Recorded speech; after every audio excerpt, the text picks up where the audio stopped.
رات کے وقت قلعے کی بلند دیواریں اندھیرے میں گم تھیں۔ شہزادہ ایان اپنی کمرے کی کھڑکی سے نیچے گہرے باغات کو دیکھ رہا تھا۔ اندھیری رات میں پرانے قلعے کی گھنٹی آہستہ آہستہ بج رہی تھی، لیکن کوئی انسان قریب نہیں تھا۔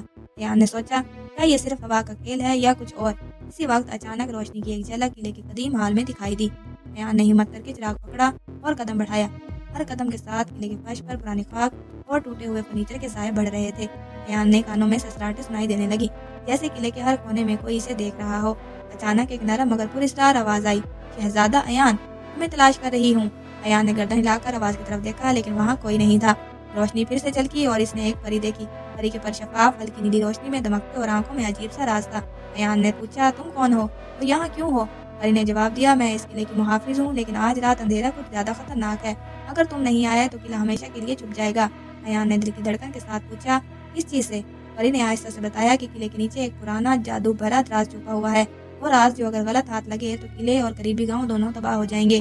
ایان نے کہا، میں تمہاری مدد ضرور کروں گا، لیکن مجھے کیا کرنا ہوگا؟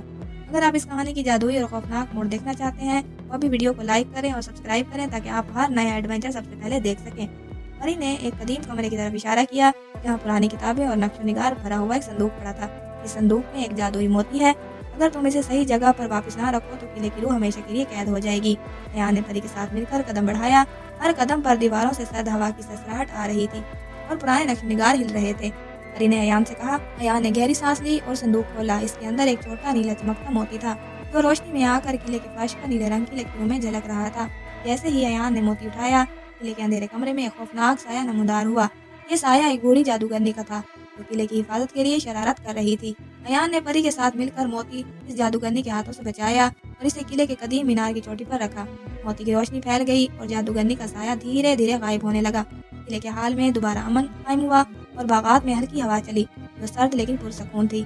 پری نے ایان کی طرف دیکھا، مسکرائی اور کہا، اب قلعہ محفوظ ہے، لیکن یاد رکھو، واقعی طاقت صرف ہمت اور دل کی صفائی میں ہے۔ ایان نے زور سے کہا، میں ہمیشہ قلعے اور لوگوں کی حفاظت کروں گا۔ اور اس رات قلعے کی روشنی پہلی بار پوری وادی میں پھیلی۔ ایان اور پراسرار پری کی دوستی نے نہ صرف قلعے بلکہ گاؤں کی تقدیر بھی بدل دی۔